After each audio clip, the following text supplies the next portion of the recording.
Ano to ate, cheese donut? Gaano po katagal yan lutuin, ma'am? 3 minutes lang po.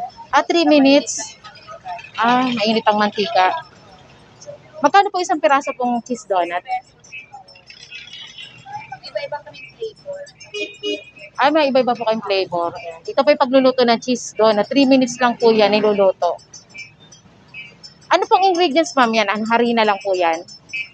Flour. Tapos may cheese. Yun lang. Yan, niluluto po ang cheese donut.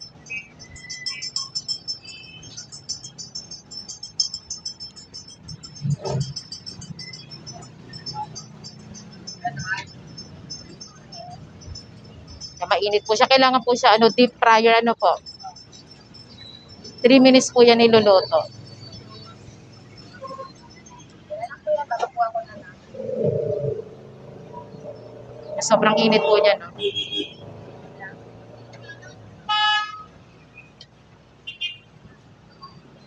Kapag brown na po yan, luto na.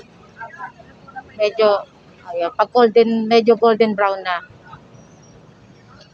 Lumalaki yung niya, no? Nag-umaalsa. Salamat na kanya tayo. Asukal. Gatas. Powdered milk yon.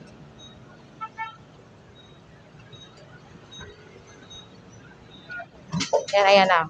Aahunin na yan. At kapag medyo malamig na, lalagyan na ng powder, milk. Yan. Thank you, ate. Salamat. Pagluto na po ang cheese donut. Ayan po yan. Lalagyan po ng powdered milk. Sarap na ito. Magkano isang piraso niyan, ate? 6 pesos? Opo. 6 pesos. Tuwing alas 2 po. Tuwing alas 2 ng hapon. Dito lang yan sa Rosario, Cavite. Isang masarap na na donut. Bagong luto. Tinapay ng Pinoy. Ito po yung aming dito. Bestseller. Best seller. Ito, titikman na po nila kay. Cheese donut. Bagong luto. 6 pesos ang isa. Okay.